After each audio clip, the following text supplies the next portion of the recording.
ਬੋਟੀ ਬੋਟੀ ਹੋਈ ਮਨੁੱਖਤਾ ਵਗੇ ਲਹੂ ਦੇ ਖਾਲ ਭੁੱਲੀਏ, ਰੂਹਾਂ ਚ ਗੰਡਾਸੇ ਵਾਂਗੂ ਗੱਡੀਏ 84 ਨੇ ਕਿਵੇਂ ਉਹ ਸਾਲ ਭੁੱਲੀਏ।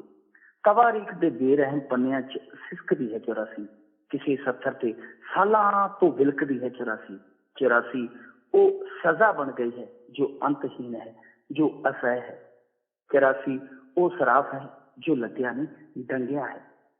ਕਿਸੇ ਸੁੱਕੇ ਰੁੱਖ ਤੇ ਆਲਣੇ ਦੇ ਅਚਨਚੇਤ ਬਿਜਲੀ ਡਿੱਗ ਪੈਣੀ ਵੱਖਰੀ ਗੱਲ ਹੈ, ਪਰ ਕਿਸੇ ਦੇ ਆਲਣੇ ਚ ਤੇਜ਼ਾਬ ਉਲੱਦ ਦੇਣਾ ਇੱਕ ਸਾਜ਼ਿਸ਼ ਹੈ।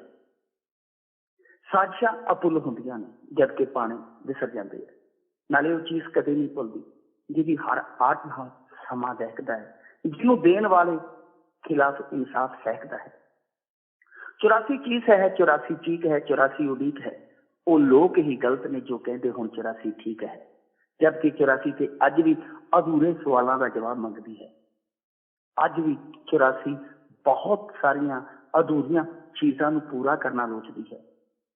ਆਓ ਇਹਨਾਂ ਸਵਾਲਾਂ ਦਾ ਹੱਲ ਲੱਭੀਏ, ਸਵਾਲਾਂ ਦਾ ਜਵਾਬ ਲੱਭੀਏ, ਪਲਟੀਏ ਇਤਿਹਾਸ ਦੇ ਪੱਤਰੇ, ਜਾਣੀਏ ਸਪੀਡ ਦੀ ਵਜ੍ਹਾ, ਲੱਭੀਏ ਦੀ ਦਵਾ, ਖੋਜੀਏ ਤੋਂ ਸਬਕ।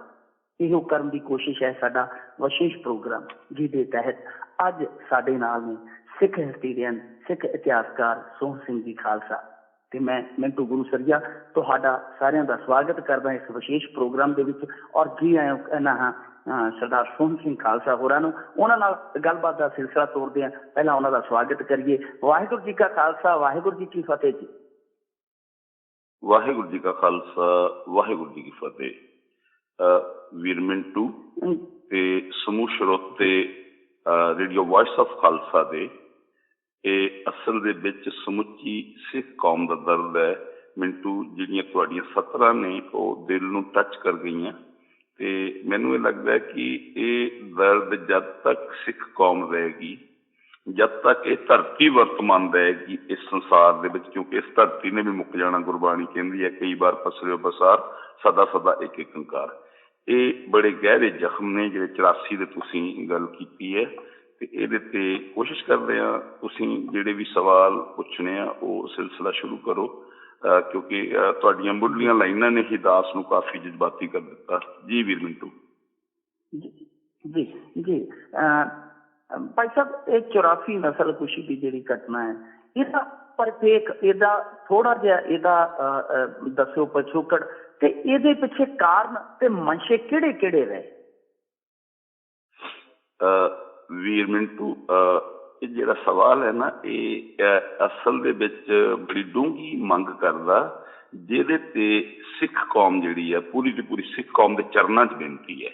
ਕਿਉਂਕਿ ਸਾਡੇ ਇਹ ਪ੍ਰੋਗਰਾਮ ਕਰਨ ਦਾ ਮਕਸਦ ਹੈ ਕਿ ਅਸੀਂ ਪਿੱਛੇ ਕੀ ਭੁੱਲਾਂ ਕੀਤੀਆਂ ਨੇ ਜਾਂ ਅਸੀਂ ਸਾਡਾ ਇਤਿਹਾਸ ਕੀ ਹੈ, ਅਸੀਂ ਉਸ ਇਤਿਹਾਸ ਤੋਂ ਸੇਧ ਲੈ ਕੇ ਕੌਮ ਦਾ ਭਵਿੱਖ ਨੂੰ ਸਿਰਜਣਾ ਹੈ। ਜਿਹੜਾ 84 ਦੀ ਨਸਲ ਕੁਸ਼ੀ ਹੈ, 84 ਦਾ ਕਤਲੇਆਮ ਹੈ, ਇਹ ਇੱਕ ਪਲੈਨਡ ਸਾਜ਼ਿਸ਼ ਸੀ ਸਿੱਖ ਕੌਮ ਦੇ ਖਿਲਾਫ। ਇਹ ਨਰਸੰਹਾਰ ਕੀਤਾ ਗਿਆ। ਇਹੋ ਜਿਹੇ ਹਾਲਾਤ ਕਿਤੇ ਵੀ ਨਹੀਂ ਬਣੇ ਸੀ ਕਿ 84 ਦਾ ਕਤਲੇਆਮ ਕੀਤਾ ਜਾਵੇ। ਇੰਦਰਾ ਗਾਂਧੀ ਦਾ ਕਤਲ ਹੋਇਆ, ਇਹਦੇ ਵਿੱਚ ਸਿੱਖ ਨੌਜਵਾਨਾਂ ਦੇ ਜਜ਼ਬਾਤ ਸੀ। 84 ਦੀ ਨਸਲ ਕੁਸ਼ੀ ਜਿਹੜੀ ਹੈ ਇਹ ਇੱਕ ਪਲੈਨਡ ਸਾਜ਼ਿਸ਼ ਸੀ, ਕਿਉਂਕਿ ਅਦਰਵਾਈਜ਼ ਪੂਰੇ ਭਾਰਤ ਦੇ ਵਿੱਚ ਇਹ ਕਿਵੇਂ ਫੈਲਦੀ।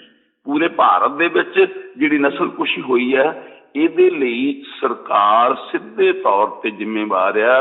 ਰਾਜੀਵ ਗਾਂਧੀ ਦਾ ਉਹ ਬਿਆਨ ਜਿਹੜਾ ਉਹਨੇ ਦਿੱਤਾ ਵੀ ਹੁਣ ਕੀ ਦੇਖਦੇ ਹੋ ਤੁਸੀਂ, ਜੋ ਕਰਨਾ ਉਹ ਕਰਦੇ ਹੋ।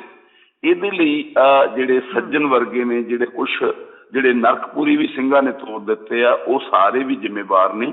ਤੇ ਜਦੋਂ ਕਾਂਗਰਸ ਦੇ ਲੀਡਰ ਅੱਗੇ ਹੋ ਕੇ ਸਿੱਖਾਂ ਦੇ ਘਰਾਂ ਦੇ ਉੱਤੇ ਮਾਰਕ ਲਗਾ ਰਹੇ ਨੇ, ਔਰ ਮੈਨੂੰ ਇਸ ਗੱਲ ਦਾ ਫਖਰ ਵੀ ਹੈ ਮਿੰਟੂ ਕਿ ਮੇਰੀ ਕੌਮ ਦੇ ਕੁਛ ਨੌਜਵਾਨ ਉਸ ਵੇਲੇ, ਕਿਉਂਕਿ ਮੈਂ ਉਸ ਵੇਲੇ ਜਵਾਨ ਅਵਸਥਾ ਦੇ ਵਿੱਚ ਸੀ, ਤੇ ਜਿਨ੍ਹਾਂ ਨੇ ਲੜਨ ਦੀ, ਜਿਨ੍ਹਾਂ ਨੇ ਬਹਾਦਰੀ ਦੇ ਨਾਲ ਇਸ ਤਸ਼ੱਦਦ ਦਾ ਟਾਕਰਾ ਕਰਨ ਦੀ ਵੀ ਕੋਸ਼ਿਸ਼ ਕੀਤੀ ਸੀ, ਉਹਨਾਂ ਨੌਜਵਾਨਾਂ ਕੋਲੋਂ ਪੁਲਿਸ ਨੂੰ ਭੇਜ ਕੇ ਪਹਿਲਾਂ ਹਥਿਆਰ ਫੜ ਲੈ ਗਏ ਤੇ ਉਹਨਾਂ ਨੂੰ ਨਿਹੱਥੇ ਕਰ ਦਿੱਤਾ ਗਿਆ। ਇੱਥੋਂ ਤੱਕ ਕਿ ਕਰਫਿਊ ਦੇ ਬਾਵਜੂਦ ਵੀ ਪੈਟਰੋਲ ਪੰਪਾਂ ਨੂੰ ਖੁੱਲ੍ਹੇ ਰੱਖਣਾ, ਤੇ ਉੱਥੋਂ ਪੈਟਰੋਲ ਦੀ ਸਪਲਾਈ ਕਰਨੀ, ਸਿੱਖਾਂ ਦੇ ਘਰਾਂ ਨੂੰ ਅੱਗ ਲਾਉਣ ਨੂੰ, ਸਿੱਖਾਂ ਦੇ ਗਲਾਂ ਵਿੱਚ ਟਾਇਰ ਪਾ ਕੇ ਸਾੜਨ ਦੀ ਗੱਲ ਕੀਤੀ ਗਈ।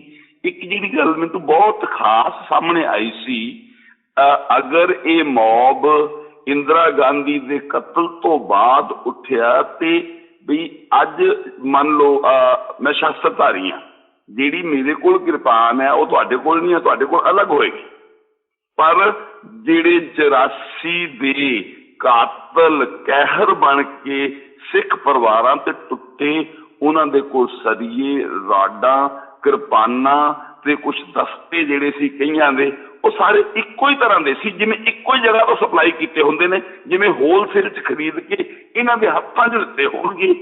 ਇੱਕ ਝਗੜਾ ਹੋਇਆ ਸੀ ਜਿੱਥੇ ਇੰਦਰਾ ਗਾਂਧੀ ਨੂੰ ਲਾਸ਼ ਰੱਖੀ ਹੋਈ ਸੀ, ਉਹਦੇ ਤੋਂ ਇਹਨਾਂ ਲੋਕਾਂ ਨੇ ਸੇਧ ਲੈ ਲਈ ਕਿ ਇਵੇਂ ਕਤਲੇ-ਆਮ ਵੀ ਕਰਵਾਇਆ ਜਾ ਸਕਦਾ। ਇਸ ਲਈ ਇਹਨੂੰ ਇਹ ਕਹਿਣਾ ਕਿ ਅਚਨਚੇਤ ਵਾਪਰੀ ਹੋਈ ਘਟਨਾ ਆ, ਇਹ ਨਾ ਅਚਨਚੇਤ ਵਾਪਰੀ ਹੋਈ ਘਟਨਾ, ਇਹ ਪ੍ਰੀ ਪਲੈਨਡ ਘਟਨਾ ਆ। ਔਰ ਇੱਕ ਗੱਲ ਮੈਂ ਇੱਥੇ ਹੋਰ ਕਲੀਅਰ ਕਰਦਿਆਂ, ਜਿਹੜੇ ਲੋਕ ਸਿਰਫ ਔਰ ਸਿਰਫ ਕਾਂਗਰਸ ਨੂੰ ਬਲੇਮ ਕਰਦੇ ਨੇ, ਉਹਨਾਂ ਨੇ ਫਿਰ ਭਾਰਤ ਦਾ ਇਤਿਹਾਸ ਪੜ੍ਹਿਆ ਨਹੀਂ ਹੈ। 1905 ਦੇ ਵਿੱਚ ਪਹਿਲੀ ਮੀਟਿੰਗ ਹੋਈ ਸੀ ਜਿਹੜੀ ਕਲਕੱਤੇ ਦੇ ਅੰਦਰ ਬ੍ਰਾਹਮਣਾਂ ਦੀ, ਜਿੱਥੇ ਉਹਨਾਂ ਨੇ ਫੈਸਲੇ ਲਏ ਸੀ 1920 ਦੇ ਲਗਭਗ, ਮੈਨੂੰ ਲੱਗਦਾ ਜਿਹੜੀ RSS ਹੋਣ ਦੇ ਵਿੱਚ ਆਈ ਸੀ। ਟਾਈਮਜ਼ ਆਫ ਇੰਡੀਆ ਦੇ ਅੰਦਰ ਉਹਨਾਂ ਦਾ ਛਪਿਆ ਹੋਇਆ ਲੈਟਰ ਆ, ਜਿਹੜਾ ਉਹਨਾਂ ਨੇ ਘੱਟ ਗਿਣਤੀਆਂ ਤੇ ਹਮਲੇ ਕਰਨ ਦੀ, ਨਸਲਕੁਸ਼ੀ ਦੀ ਗੱਲ ਕੀਤੀ ਹੋਈ ਹੈ। ਇਹਦਾ ਮਤਲਬ ਹੈ ਅੱਜ RSS ਅਸਲ ਦੇ ਵਿੱਚ ਇਹ ਨਹੀਂ ਹੈ ਕਿ ਉਹ ਸਿਰਫ BJP ਦੇ ਅੰਦਰ ਬੈਠੀ ਹੈ ਜਾਂ ਉਹਦਾ ਆਪਣਾ ਸੰਗਠਨ ਹੈ। RSS ਦੀ ਵਿਚਾਰਧਾਰਾ ਵਾਲੇ ਲੋਕ ਕਾਂਗਰਸ ਦੇ ਅੰਦਰ ਵੀ ਬੈਠੇ ਨੇ, ਜਿਨ੍ਹਾਂ ਦੀ ਮੈਂਬਰਸ਼ਿਪ 5 ਕਰੋੜ ਆ। ਇਸ ਲਈ ਅੱਜ ਇਹ ਸਮਝਣ ਦੀ ਲੋੜ ਹੈ ਕਿ ਘੱਟ ਗਿਣਤੀਆਂ ਅੱਜ ਵੀ ਖਤਰੇ ਦੇ ਅੰਦਰ ਹੈ। 1960 ਤੋਂ ਬਾਅਦ ਇਹ ਖਤਰੇ ਦੇ ਅੰਦਰ ਨੇ। ਜਦੋਂ RSS ਨੇ ਪਹਿਲੀ ਵਾਰੀ ਇਲੈਕਸ਼ਨ ਜਿੱਤਿਆ ਸੀ, ਉਹਦੇ 3 MP ਜਿੱਤ ਕੇ ਆ ਗਿਆ ਸੀ ਕਸ਼ਮੀਰ ਦੇ ਅੰਦਰੋਂ, ਤੇ ਜਿੱਥੇ SGPC ਅੱਜ ਜਿਹੜੀ ਆਪਣਾ ਆਧਾਰ ਗਵਾ ਚੁੱਕੀ, ਇਹਨਾਂ ਲੋਕਾਂ ਨੇ ਉਹਨਾਂ ਨੂੰ ਹੈਲਪ ਕੀਤੀ ਸੀ। ਤੇ ਇਹਨਾਂ ਨੂੰ ਜੀ ਮੈਂ ਕਹਿ ਸਕਦਾ ਇਹ RSS ਦੀ ਜਿਹੜੀ ਕੰਡਿਆਲੀ ਬਾੜ ਸੀ, ਜਿਹੜੇ ਕੰਡਿਆਲੇ ਬੂਟੇ ਉਦੋਂ ਬੀਜੇ ਗਏ, ਅਸੀਂ ਉਹਨਾਂ ਨੂੰ ਆਪ ਕਿਤੇ ਨਾ ਕਿਤੇ ਪਾਣੀ ਪਾਇਆ।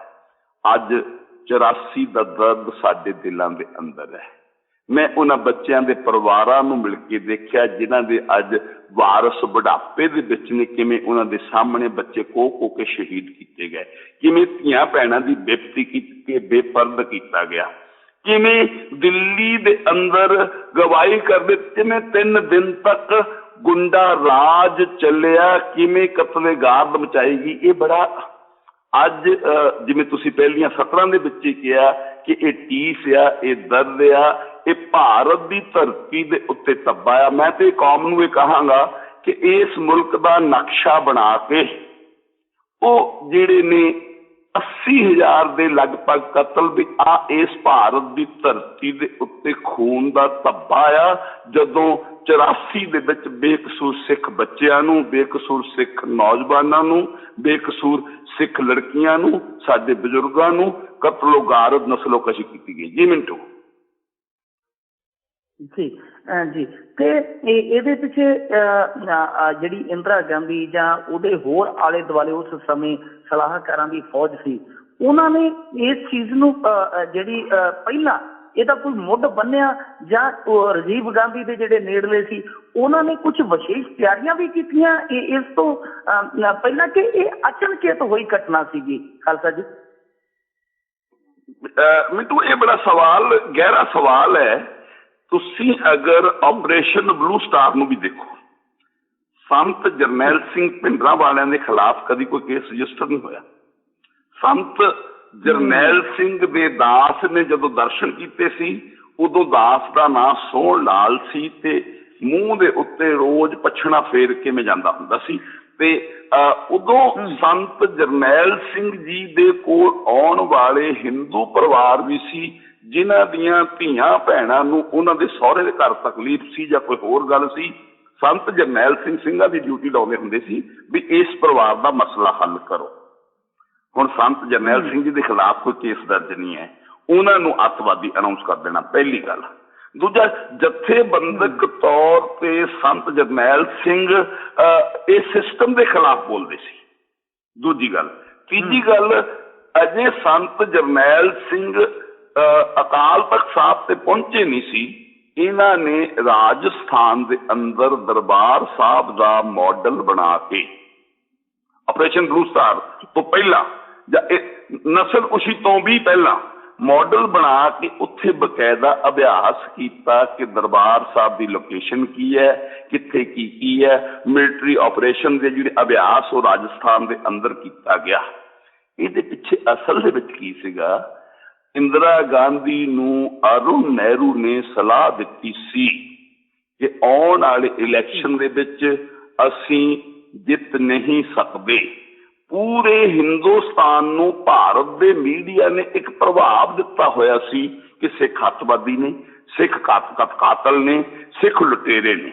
ਜਿਵੇਂ ਤੁਹਾਨੂੰ ਮੈਂ ਯਾਦ ਕਰਵਾ ਦੇਵਾਂ, ਆਜ਼ਾਦੀ ਦੇ ਠੀਕ 56 ਦਿਨਾਂ ਬਾਅਦ ਆਜ਼ਾਦੀ ਦੇ ਪਰਵਾਨਿਆਂ ਨੂੰ ਪਟੇਲ ਵਰਗੇ ਅੱਤਵਾਦੀ ਤੇ ਉਦੋਂ ਸ਼ਬਦ ਇਹਨਾਂ ਨੇ ਯੂਜ਼ ਨਹੀਂ ਸੀ ਕੀਤਾ, ਲੁਟੇਰਾ ਕੌਮ ਕਹਿ ਦਿੱਤਾ ਸੀ। ਇਵੇਂ ਹੀ ਮੀਡੀਆ ਨੇ ਪਹਿਲਾਂ ਹੀ ਸਿੱਖਾਂ ਨੂੰ ਇਹੋ ਜਿਹਾ ਪ੍ਰਭਾਵਿਤ, ਜਦਕਿ ਪੰਜਾਬ ਦੇ ਅੰਦਰ ਬਹੁਤੀ ਕਤਲੋ ਗਾਰਦ ਉਦੋਂ ਜਿਹੜੀ ਹੈ ਉਹ ਏਜੰਸੀਆਂ ਨੇ ਮਚਾਈ ਸੀ ਸਿੱਖਾਂ ਨੂੰ ਬਦਨਾਮ ਕਰਨ ਦੇ ਲਈ, ਔਰ ਉਹਦੇ ਵਿੱਚ ਉਹ ਕਾਮਯਾਬੀ ਹੋ ਗਏ। ਇੰਦਰਾ ਗਾਂਧੀ ਤੱਕ ਅਰੁਣ ਨਹਿਰੂ ਵਰਗਿਆਂ ਨੇ ਇਹ ਗੱਲ ਪਹੁੰਚਾ ਦਿੱਤੀ ਕਿ ਜੇ ਆਉਣ ਵਾਲਾ ਇਲੈਕਸ਼ਨ ਜਿੱਤਣਾ ਆ ਤਾਂ ਸਾਨੂੰ ਸਿੱਖਾਂ ਦੇ ਖਿਲਾਫ ਕਾਰਵਾਈ ਕਰਨੀ ਪੈਣੀ ਆ, ਵੱਡਾ ਨਰਸੰਹਾਰ ਕਰਨਾ ਪੈਣਾ, ਕਤਲੋ ਗਾਰਦ ਮਚਾਉਣਾ ਪੈਣਾ, ਤੇ ਸਾਨੂੰ ਜਿਹੜੀ ਬਾਕੀ ਭਾਰਤ ਦੇ ਲੋਕਾਂ ਦੀ ਹਮਦਰਦੀ ਜਿਹੜੀ ਉਹ ਮਿਲ ਜਾਊਗੀ। ਅਸੀਂ ਇਲੈਕਸ਼ਨ ਜਿੱਤ ਸਕਦੇ ਹਾਂ।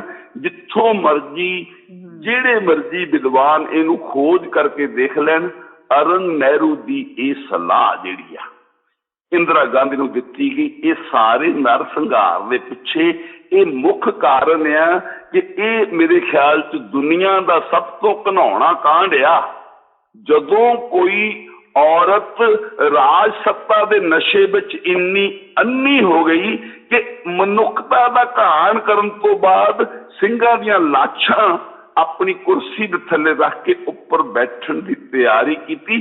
ਚਾਹੇ ਬਾਅਦ ਦੇ ਵਿੱਚ ਉਹ ਆਪ ਨਰਕਪੁਰੀ ਸੁਧਾਰ ਗਈ, ਉਹਨੂੰ ਉਹਦੇ ਕੀਤੇ ਦੀ ਸਜ਼ਾ ਮਿਲੀ, ਪਰ ਇਹਦੇ ਪਿੱਛੇ ਕੋਈ ਹੋਰ ਕਾਰਨ ਨਹੀਂ ਲੱਭਦਾ। ਜਦੋਂ ਮਰਜ਼ੀ ਲੱਭ ਕੇ ਦੇਖ ਲਓ, ਸ਼ਾਂਤੀ ਪ੍ਰਿਯ ਕੌਮ, ਜਿਸ ਕੌਮ ਨੇ ਇਸ ਮੁਲਕ ਨੂੰ ਅੰਗਰੇਜ਼ੀ ਰਾਜ ਤੋਂ ਨਿਜਾਤ ਦਵਾਈ, ਜਿਸ ਕੌਮ ਨੇ ਇਹਨਾਂ ਦੀਆਂ ਧੀਆਂ ਭੈਣਾਂ ਨੂੰ ਬਚਾ ਕੇ, ਮੈਨੂੰ ਯਾਦ ਆਉਂਦਾ ਹੈ ਜਦੋਂ ਬਿਆਸ ਦਰਿਆ ਦੇ ਕੰਢੇ ਦੇ ਉੱਤੋਂ ਕ੍ਰਾਸ ਕਰਨ ਲੱਗਦੇ ਸੀ ਅਬਦਾਲੀ ਵਰਗੇ ਸਿੰਘ, ਉਹਨਾਂ ਦੇ ਕੋਲੋਂ ਜਿਹੜੀਆਂ ਦਿੱਲੀ ਤੋਂ ਗੁਜਰਾਤ ਤੋਂ ਲਿਆਂਦੀਆਂ ਹੋਈਆਂ ਲੜਕੀਆਂ ਖੋਹ ਲੈਂਦੇ ਸੀ, ਉਹਨਾਂ ਦੇ ਘਰਾਂ 'ਚ ਪਹੁੰਚਾਉਣ ਜਾਂਦੇ ਹੁੰਦੇ ਸੀ।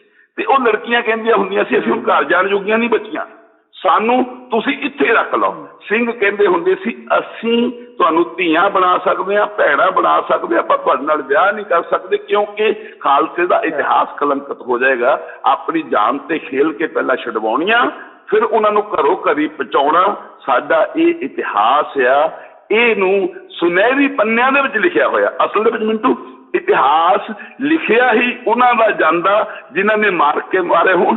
ਜਿਹੜੀ ਚੜ੍ਹਦੀ ਕਲਾ ਵਾਲਾ ਇਤਿਹਾਸ ਹੈ ਖਾਲਸੇ ਦਾ, ਜੇ ਭਾਰਤ ਦੇ ਇਤਿਹਾਸ ਦੀ ਗੱਲ ਕਰਨੀ ਆ, ਮਾਫ ਕਰਨਾ ਇੱਕ ਮਿੰਟ ਮੈਂ ਤੁਹਾਨੂੰ ਪਿੱਛੇ ਲੈ ਕੇ ਜਾਣਾ, ਇਹਨਾਂ ਦਾ ਕੀ ਇਤਿਹਾਸ ਆ। ਲੁੱਟਾਂ ਖੋਹਾਂ ਕਰਨ ਵਾਲੇ ਆਉਂਦੇ ਰਹੇ। ਸੋਮਨਾਥ ਦੇ ਮੰਦਿਰ ਨੂੰ ਜਦੋਂ ਮਹਿਮੂਦ ਗਜਨਵੀ ਨੇ ਲੁੱਟਿਆ, ਉਸ ਮੰਦਿਰ ਦੇ ਨਾਂ ਤੇ 30,000 ਪਿੰਡ ਸੀ ਤੇ ਲੁੱਟਣ ਵਾਲੇ ਸਿਰਫ 5,000 ਲੋਕ ਸੀਗੇ। ਇਸ ਹਾਲਾਤਾਂ ਦੇ ਵਿੱਚੋਂ ਕੱਢ ਕੇ ਲੈ ਕੇ ਆਉਣ ਵਾਲੀ ਸਿੱਖ ਕੌਮ ਆ ਜਿਹੜੀ, ਉਹਦਾ ਕਤਲੋ ਗਾਰਦ, ਜਿਵੇਂ ਤੁਹਾਡਾ ਸਵਾਲ ਸੀਗਾ ਮੈਂ ਉਸੇ ਗੱਲ ਤੇ ਵਾਪਸ ਆਵਾਂ, ਇਹ ਪਲੈਨਡ ਕਤਲੋ ਗਾਰਦ ਸੀ। ਇੰਦਰਾ ਗਾਂਧੀ ਦੀ ਹਉਮੈ ਸੀ। Indira Gandhi arrest of the Indian, ਉਹਦੀ ਜਿਹੜੀ ਸੋਚ ਸੀ ਕਿ ਮੈਂ ਇਹਨਾਂ ਦਾ ਕਤਲ ਕਰਕੇ, ਬੇਦੋਸ਼ੀਆਂ ਨੂੰ ਮਾਰ ਕੇ ਇਹਨਾਂ ਦੀਆਂ ਲਾਸ਼ਾਂ ਉੱਤੇ ਆਪਣੀ ਅਗਲੀ ਸਰਕਾਰ ਬਣਾ ਸਕਦੀ ਹਾਂ, ਹੋਰ ਇਸ ਤੋਂ ਬਗੈਰ ਕੋਈ ਗੱਲ ਨਹੀਂ ਸੀ। ਜੀ ਜੀ ਜੀ ਜੀ ਤੇ ਇਹੀ ਫਾਰਮੂਲਾ ਸ਼ਾਇਦ ਅੱਗੇ ਜਿਹੜਾ ਉਹ ਰਾਜੀਵ ਗਾਂਧੀ ਨੇ ਉਹ ਵਰਤ ਲਿਆ, ਇਹੀ ਕਾਰਨ ਰਹੇ। ਤੇ ਜਿਹੜੀ ਇਸ ਸਾਰੇ ਘਟਨਾਕ੍ਰਮ ਦੇ ਵਿੱਚ ਖਾਲਸਾ ਜੀ ਜਿਹੜੀ ਸਰਕਾਰੀ ਮਸ਼ੀਨਰੀ ਸੀ ਦਿੱਲੀ ਦੇ ਵਿੱਚ ਉਹਨਾਂ ਦਿਨਾਂ ਦੀ, ਖਾਸ ਤੌਰ ਤੇ ਜਿਹੜੇ 3 ਦਿਨ ਕਤਲੋਗਾਰ ਦੇ ਨਾਲ ਭਰਪੂਰ ਰਹੇ, ਜਿਨ੍ਹਾਂ ਨੇ ਸ਼ਹਿਰ ਬਣ ਕੇ ਸਿੱਖਾਂ ਦੇ ਜਿਹੜੇ ਅੱਲ ਨੇ ਉਹ ਤੀਲਾ ਤੀਲਾ ਕਰ ਦਿੱਤੀ, ਇਨਸਾਨੀਅਤ ਬੋਟੀ ਬੋਟੀ ਕਰ ਦਿੱਤੀ, ਉਹ ਸਰਕਾਰੀ ਮਸ਼ੀਨਰੀ ਵੀ ਕੀ ਇਹਨਾਂ ਦੇ ਨਾਲ ਹੀ ਰਲ ਗੱਡ ਹੋ ਗਈ? ਕਿਸੇ ਦੀ ਵੀ ਜ਼ਮੀਰ ਨਹੀਂ ਜਾਗੀ, ਸਰਕਾਰੀ ਮਸ਼ੀਨਰੀ ਵੀ ਇਹਨਾਂ ਦੇ ਨਾਲ ਹੀ ਬਹਿ ਤੁਰੀ। ਮਿੰਟੂ, ਸਰਕਾਰੀ ਮਸ਼ੀਨਰੀ ਅਸਲ ਦੇ ਵਿੱਚ ਜੇ ਅੱਜ ਦੀ ਗੱਲ ਕੀਤੀ ਜਾਵੇ, ਮੈਂ ਤੁਹਾਨੂੰ ਪਹਿਲਾਂ ਇੱਥੇ ਦੀ ਗੱਲ ਕਰ ਲਈ ਹੈ ਆਪਾਂ। ਸਰਕਾਰੀ ਮਸ਼ੀਨਰੀ ਇੱਕ ਤੇ ਇਹਨਾਂ ਦੇ ਅੰਦਰ ਇਨਸਾਨੀਅਤ ਹੈ ਨਹੀਂ, ਪਹਿਲੀ ਗੱਲ। ਦੂਜੀ ਗੱਲ, ਸਰਕਾਰੀ ਮਸ਼ੀਨਰੀ ਜਿਹੜੀ ਅਫਸਰਸ਼ਾਹੀ ਆ ਇਹ ਪੋਲੀਟੀਕਲ ਲੋਕਾਂ ਦੇ ਥੱਲੇ ਇੰਨੀ ਦੱਬੀ ਹੋਈ ਆ, ਉਹਨਾਂ ਦੇ ਰਹਿਮੋ ਕਰਮ ਦੇ ਉੱਤੇ ਆ, ਕਿਸੇ ਦੀ ਬਦਲੀ ਕਰ ਦੇਣੀ। ਕਿਉਂਕਿ ਇਹ ਸਾਰੇ ਜਿਹੜੀ ਰਿਸ਼ਵਤ ਦਾ ਦੌਰ ਚੱਲ ਰਿਹਾ, ਰਿਸ਼ਵਤ ਦਾ ਦੌਰ ਜਿਹੜਾ ਚੱਲ ਰਿਹਾ ਉਹਦੇ ਅੰਦਰ ਕੋਈ SHO ਰਿਸ਼ਵਤ ਨਹੀਂ ਲੈਂਦਾ। SHO ਦੀ ਜਿਹੜੀ ਅੱਟੀ ਸੱਟੀ ਉਹ DSP ਦੇ ਨਾਲ ਆ, DSP ਦੀ SSP ਦੇ ਨਾਲ ਆ, SSP ਮੁੱਖ ਮੰਤਰੀ ਨੂੰ ਮਹੀਨਾ ਭਰ ਦਾ ਉਹਨਾਂ ਦੀ ਪੋਸਟਿੰਗ ਹੀ ਤਾਂ ਕੀਤੀ ਜਾਂਦੀ ਆ ਵੀ ਤੂੰ ਇੰਨੇ ਪੈਸੇ ਪਰ ਮੰਥ ਮੈਨੂੰ ਪਹੁੰਚਾਵੇਂਗਾ ਤਾਂ ਤੂੰ SSP ਲੱਗਿਆ ਰਹਿਣਾ, ਨਹੀਂ ਤੇਰੀ ਜਗ੍ਹਾ ਦੂਜਾ ਬੰਦਾ ਵੇਟ ਕਰਦਾ ਜਿਹਨੂੰ ਅਸੀਂ ਇਸ ਪੋਸਟ ਤੇ ਬਿਠਾ ਸਕਦੇ ਹਾਂ।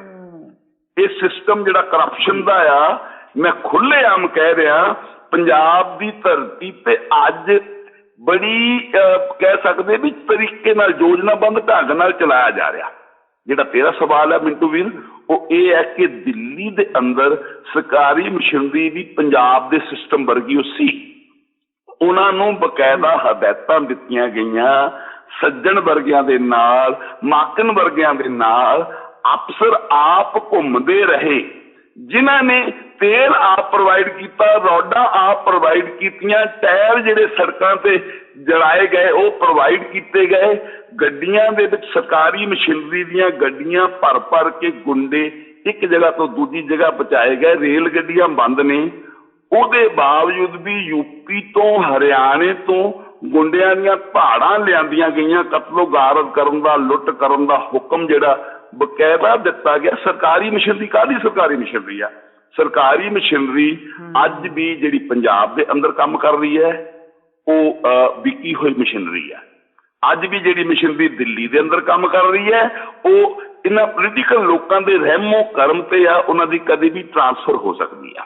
ਦੂਜੀ ਗੱਲ, ਮੈਨੂੰ ਇੱਕ ਸਵਾਲ ਬੜੀ ਸ਼ਿੱਦਤ ਦੇ ਨਾਲ ਅੱਜ ਮੰਗ ਕਰਦਾ ਹੈ। ਪੰਜਾਬ ਦੇ ਅੰਦਰ ਸਿੱਖਾਂ ਦੀ ਗਿਣਤੀ 56% ਆ, 62% ਸੀ, ਘੱਟ ਕੇ 56 ਰਹਿ ਗਈ। ਪਰ ਹੁਣ ਸਵਾਲ ਇਹ ਪੈਦਾ ਹੁੰਦਾ ਮਿੰਟੂ ਵੀ ਤੇਰਾ ਹਿੱਸਾ ਸਰਕਾਰ ਦੇ ਅੰਦਰ 56% ਬਣਦਾ ਨਾ ਬਿਊਰੋਕ੍ਰੇਸੀ ਦੇ ਅੰਦਰ। ਜੇ ਤੁਸੀਂ 56% ਤੁਹਾਡੀ ਗਿਣਤੀ ਹੈ, 56% ਤੁਹਾਡੇ SSP ਵੀ ਚਾਹੀਦੇ ਆ, 56% ਤੁਹਾਡੇ DC ਵੀ ਚਾਹੀਦੇ ਆ, 56% ਤੁਹਾਡੇ ਜਿਹੜੇ SDM ਵੀ ਚਾਹੀਦੇ ਆ, 56% ਤੁਹਾਡੇ ਹੋਰ ਦੂਜੇ ਜਿਹੜੇ ਸੈਕਟਰੀ, ਅੰਡਰ ਸੈਕਟਰੀ ਨੇ ਜਿਹੜੇ ਸਰਕਾਰਾਂ ਦੇ ਵਿੱਚ ਜਿਹਨਾਂ ਦਾ ਹਿੱਸਾ ਉਹ ਚਾਹੀਦਾ ਆ। ਪਰ ਮਾਫ ਕਰਨਾ, ਮੈਂ ਪੂਰੇ ਪੰਜਾਬ ਦਾ ਸਰਵੇ ਕੀਤਾ, ਮੈਨੂੰ ਇੱਕ ਵੀ ਸਿੱਖ ਆਫਿਸਰ ਨਹੀਂ ਜੇ ਮਿਲਿਆ ਜਿਹਨੂੰ ਮੈਂ ਕਹਿ ਲਵਾਂ ਨਾਂ ਦੇ ਨਗਰ ਸਿੰਘ ਲੱਗਿਆ ਹੋਣਾ ਕਾਫੀ ਨਹੀਂ ਹੈ। ਕਲੀਨ ਸ਼ੇਵ ਲੜਕੇ ਦੇ ਅੰਦਰ ਵੀ ਸਿੱਖੀ ਦਾ ਦਿਲ ਧੜਕ ਸਕਦਾ ਜੇ ਉਹਨੇ ਗੁਰੂ ਨਾਨਕ ਨੂੰ ਪੜ੍ਹਿਆ ਹੋ।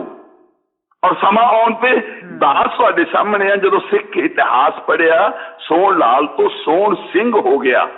ਔਰ ਅੱਜ ਅਰਦਾਸ ਕਰਦਾ ਕਿ ਮੇਰੀ ਜਾਨ ਉਦੋਂ ਨਿਕਲੇ ਜਦੋਂ ਮੈਂ ਸਟੇਜ ਤੇ ਬੈਠਾ ਹੋਇਆ ਗੁਰੂ ਨਾਨਕ ਦਾ ਗੁਣਗਾਨ ਕਰ ਰਿਹਾ ਹੋਵਾਂ। ਹੁਣ ਤੁਸੀਂ ਕੀ ਉਮੀਦ ਕਰਦੇ ਹੋ ਪੰਜਾਬ ਦੇ ਅੰਦਰ ਜੇ ਇੱਕ SSP ਨੂੰ ਹਟਾ ਦਈਏ, ਜਿਹੜਾ ਉਹਦੀ ਜਗ੍ਹਾ ਆਉਣਾ ਉਹ ਵੀ RSS ਦਾ ਨੁਮਾਇੰਦਾ ਹੈ, ਇੱਕ DC ਨੂੰ ਹਟਾ ਦਿਓ, ਕਿਉਂਕਿ ਤੁਹਾਡੇ ਕੋਲ ਆਪਣੇ ਤੇ ਹੈ ਹੀ ਨਹੀਂ। ਸਿੱਖ ਕੌਮ ਅੱਜ ਰੇਡੀਓ ਵੌਇਸ ਆਫ ਖਾਲਸਾ ਤੇ ਦਾਸ ਦੀ ਆਵਾਜ਼ ਤੁਹਾਡੇ ਤੱਕ ਪਹੁੰਚ ਰਹੀ ਹੈ। ਤੁਹਾਡੇ ਚਰਨਾਂ 'ਚ ਬੇਨਤੀ ਹੈ, ਭੁੱਲ ਜਾਓ ਬੱਚਿਆਂ ਨੂੰ ਕੰਪਿਊਟਰ ਇੰਜੀਨੀਅਰ ਬਣਾਉਣਾ, ਭੁੱਲ ਜਾਓ ਬੱਚਿਆਂ ਨੂੰ ਕਿਸੇ ਹੋਰ ਸੀਟ ਨੂੰ ਦਵਾਉਣਾ, ਭੁੱਲ ਜਾਓ ਬੱਚਿਆਂ ਨੂੰ ਡਾਕਟਰ ਬਣਾਉਣਾ। ਹੁਣੇ 2400 ਕੁਛ ਇਮਤਿਹਾਨ ਹੋਇਆ ਸੀ IAS ਤੇ IPS ਦਾ, ਉਹਦੇ ਵਿੱਚੋਂ ਸਿਰਫ ਇੱਕ ਸਿੱਖ ਸਿਲੈਕਟ ਹੋਇਆ।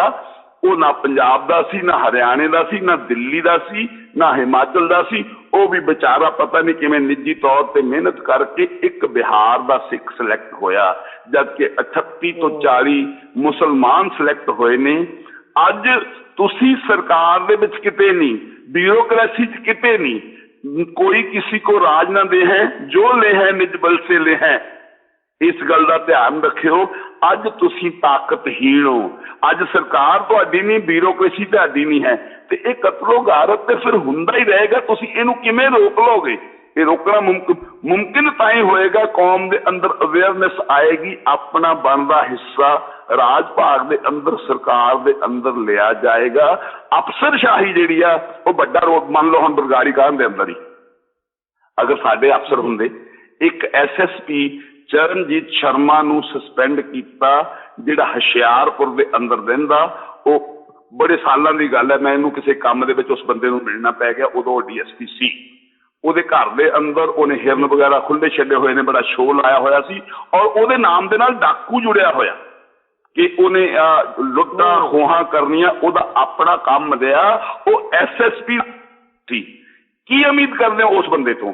ਜੇ ਉਹਨੂੰ ਅੱਜ ਸਸਪੈਂਡ ਕਰ ਦਿੱਤਾ, ਜਿਹੜਾ ਉਹਦੀ ਦੂਜੀ ਉਹਦੀ ਜਗ੍ਹਾ ਤੇ ਆ ਗਿਆ, ਜੇ ਸਮੇਤ ਸੈਣੀ ਨੂੰ ਹਟਾ ਦਿੱਤਾ, ਜਿਹੜਾ ਦੂਜਾ ਬੰਦਾ ਆਇਆ, ਚਾਹੇ ਉਹਦਾ ਹਾਈਲਾਈਟ ਨਹੀਂ ਹੋਇਆ, ਲੇਕਿਨ ਉਹ ਸਿੱਖ ਨਹੀਂ ਹੈ, ਉਹ ਵੀ ਉਸੇ ਲੜੀ ਦਾ ਮਣਕਾ ਆ ਜਿਹਨੇ ਸਿੱਖਾਂ ਦਾ ਕਤਲੇਆਮ ਕਰਨਾ, ਸਿੱਖਾਂ ਦੇ ਹੱਕਾਂ ਤੇ ਡਾਕਾ ਮਾਰਨਾ, ਨਰਸੰਹਾਰ ਕਰਨਾ, ਸਿੱਖ ਸਿਧਾਂਤਾਂ ਦੇ ਖਿਲਾਫ ਕੰਮ ਕਰਨਾ। ਚਾਹੀਦਾ ਇਹ ਆ, ਬਿਊਰੋਕ੍ਰੇਸੀ ਬਰਾਬਰ ਦੀ ਜ਼ਿੰਮੇਵਾਰ ਹੈ। ਤੁਹਾਡੇ ਸਵਾਲ ਦਾ ਜਵਾਬ ਹੈ, ਦਿੱਲੀ ਦੇ ਕਤਲੋ ਗਾਰਤ ਦੇ ਅੰਦਰ, ਦਿੱਲੀ ਅੰਦਰ ਵੀ ਸਾਡੀ ਗਿਣਤੀ ਦੇ ਹਿਸਾਬ ਨਾਲ ਬਿਊਰੋਕ੍ਰੇਸੀ ਦੇ ਅੰਦਰ ਸਾਡਾ ਹਿੱਸਾ ਨਹੀਂ ਹੈ। ਪੰਜਾਬ ਦੇ ਅੰਦਰ ਆ ਪੂਰੇ ਵਰਲਡ ਦੇ ਵਿੱਚ ਦਾਸ ਦੀ ਆਵਾਜ਼ ਜਾ ਰਹੀ ਹੈ, ਮੈਨੂੰ ਦਿਖਾ ਦਿਓ ਸਿੱਖ ਕਿੰਨੀਆਂ ਪੋਸਟਾਂ ਤੇ ਕਾਬਜ਼ ਨੇ। ਸਾਰੀਆਂ ਪੋਸਟਾਂ ਆਲਮੋਸਟ ਇੱਕ ਦੋ ਨੂੰ ਛੱਡ ਕੇ RSS ਦੇ ਕਬਜ਼ੇ ਦੇ ਵਿੱਚ ਆ।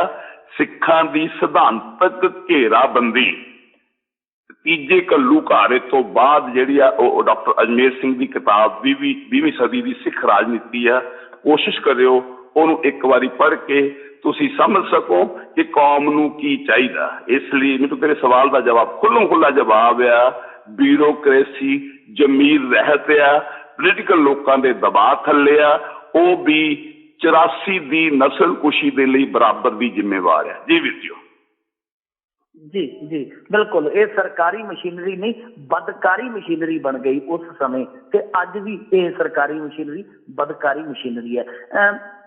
ਖਾਲਸਾ ਜੀ, ਅੰਕੜੇ ਜਿਹੜੇ ਸਰਕਾਰੀ ਅੰਕੜੇ, ਅਸੀਂ ਤੇ ਉਦੋਂ ਬਹੁਤ ਛੋਟੇ ਸੀਗੇ, ਸਾਡੀ ਤੇ ਬਚਪਨ ਦੀ ਅਵਸਥਾ ਸੀ, ਔਰ ਯਾਦ ਵੀ ਨਹੀਂ ਸਾਨੂੰ ਕਿ ਕਿਸ ਤਰ੍ਹਾਂ ਸਭ ਕੁਛ ਵਾਪਰਿਆ। ਅਸੀਂ ਸਿਰਫ ਪੜ੍ਹਦੇ ਹਾਂ, ਸਾਡੇ ਸਾਹਮਣੇ ਜੋ ਟੁੱਚਾ ਇਤਿਹਾਸ ਰੱਖਿਆ ਜਾਂਦਾ ਹੈ, ਅਸੀਂ ਉਹ ਪੜ੍ਹਦੇ ਹਾਂ। ਜੋ ਅਧੂਰੀਆਂ ਲਿਖਤਾਂ ਹੈ, ਉਹਦੇ ਜ਼ਰੀਏ ਸਾਨੂੰ ਪਤਾ ਲੱਗਦਾ ਹੈ, ਜੋ ਅਸੀਂ ਅੱਜ ਨੌਜਵਾਨ ਹਾਂ। ਤਾਂ ਅੰਕੜਾ ਜਿਹੜਾ ਉਹ ਸਾਨੂੰ 3,500 ਸਿੱਖਾਂ ਦਾ ਜਿਹੜਾ ਜਾਨੀ ਨੁਕਸਾਨ ਦੱਸਦਾ ਹੈ। ਤੁਸੀਂ ਉਸ ਸਮੇਂ ਜਵਾਨ ਅਵਸਥਾ ਸੀ, ਔਰ ਬਹੁਤ ਤੁਸੀਂ ਉਸ ਤੋਂ ਬਾਅਦ ਇਸ ਮਾਮਲੇ 'ਚ ਰਿਸਰਚ ਵੀ ਕੀਤੀ ਹੈ। ਨੁਕਸਾਨ, ਜਾਨੀ ਨੁਕਸਾਨ ਕਿੰਨਾ ਕੁ ਹੋਇਆ ਸੀਗਾ ਹਿੰਦੁਸਤਾਨ ਤੇ ਦਿੱਲੀ ਦੋਨਾਂ 'ਚ? ਤੁਸੀਂ ਕਿੰਨਾ ਕੁ ਆਂਕਦੇ ਹੋ? ਜਿਹੜੇ ਸਰਕਾਰੀ ਆਂਕੜੇ, ਤੁਸੀਂ ਇਹਨਾਂ ਨੂੰ ਕਿੱਥੇ ਕੁ ਲੈਂਦੇ ਹੋ?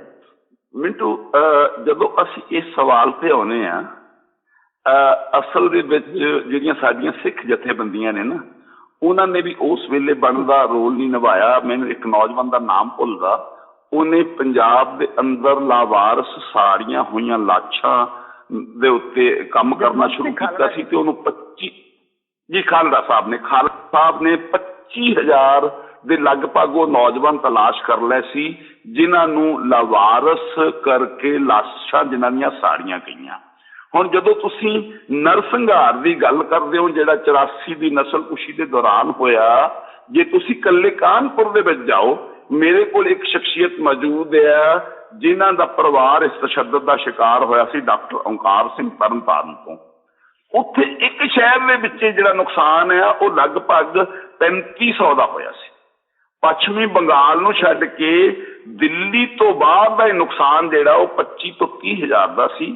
ਇਸੇ ਦੀ ਕੀਮਤ ਤੇ ਸਿੱਖਾਂ ਦੀ ਨਸਲਕੁਸ਼ੀ, ਸਿੱਖਾਂ ਦਾ ਨਰਸੰਹਾਰ ਜਿਹੜਾ ਉਹ 35 ਤੋਂ 45,000 ਦੇ ਲਗਭਗ ਬੱਚੇ, ਨੌਜਵਾਨ, ਕਿਉਂਕਿ ਮੀਡੀਆ ਵੀ ਵਿਕਿਆ ਹੋਇਆ, ਮੀਡੀਆ ਵੀ ਸਾਡਾ ਨਹੀਂ ਹੈ। ਇੱਥੇ ਇੱਕ ਐਗਜ਼ਾਮਪਲ ਮਿੰਟੂ ਮੈਂ ਹੋਰ ਦੇਣੀ ਚਾਹੁੰਦਾ, ਅੱਜ ਜਦੋਂ ਤੁਸੀਂ ਦੁਨੀਆ ਦੀ ਇੱਕ ਹੋਰ ਛੋਟੀ ਜਿਹੀ ਕੌਮ ਦੀ ਗੱਲ ਕਰਦੇ ਹੋ ਜਿਹਨੂੰ ਯਹੂਦੀ ਕਹਿੰਦੇ ਆ, ਯਹੂਦੀਆਂ ਦਾ 1939 ਤੋਂ ਲੈ ਕੇ 1945 ਸੈਕੰਡ ਵਰਲਡ ਵਾਰ ਦੇ ਅੰਦਰ ਹਿਟਲਰ ਨੇ 60 ਲੱਖ ਯਹੂਦੀਆਂ ਦਾ ਕਤਲ ਕੀਤਾ ਸੀ, 60 ਲੱਖ ਯਹੂਦੀਆਂ ਨੂੰ ਸ਼ਹੀਦ ਕੀਤਾ ਸੀ। ਹੁਣ ਯਹੂਦੀਆਂ ਨੇ ਉਸ ਤੋਂ ਬਾਅਦ ਇਹ ਫੈਸਲਾ ਲੈ ਲਿਆ ਵੀ ਸਾਡੀ ਕੌਮ ਨੂੰ ਅੱਜ ਤੋਂ ਬਾਅਦ ਰੋਟੀ ਮਿਲੇ ਚਾਹੇ ਨਾ ਮਿਲੇ, ਅਸੀਂ ਆਪਣੇ ਬੱਚੇ ਪੜ੍ਹਾਉਣੇ। ਉਹਨਾਂ ਨੇ ਪੜ੍ਹਾਈ। ਅੱਜ 49% ਅਮਰੀਕਾ ਦੇ ਹਾਲੀਵੁੱਡ ਤੇ ਉਹਨਾਂ ਦਾ ਕਬਜ਼ਾ। ਪਹਿਲੀ ਗੱਲ, ਦੁਨੀਆ ਦੀਆਂ 5 ਵੱਡੀਆਂ ਯੂਨੀਵਰਸਿਟੀਆਂ ਤੇ ਉਹਨਾਂ ਦਾ ਕਬਜ਼ਾ। ਦੂਜੀ ਗੱਲ, ਮੀਡੀਆ ਦੇ ਅੰਦਰ ਜਿਹੜੀ ਜਿੰਨੀ ਵੀ ਵੱਡਾ ਮੀਡੀਆ ਵਰਲਡ ਦਾ ਜਿਹੜਾ 12 ਵੱਡੀਆਂ ਸੰਸਥਾਵਾਂ ਨੇ ਉਹਨਾਂ ਦਾ ਕਬਜ਼ਾ, ਯੂਨੀਵਰਸਿਟੀਆਂ ਤੇ ਉਹਨਾਂ ਦਾ ਕਬਜ਼ਾ।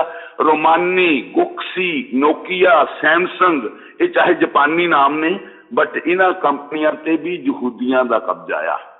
ਔਰ ਵਰਲਡ ਦੀ ਅਰਥ ਅਵਸਥਾ ਨੂੰ ਜਿਹੜੇ ਨੇ ਉਹ ਯਹੂਦੀ ਚਲਾ ਰਹੇ ਆ।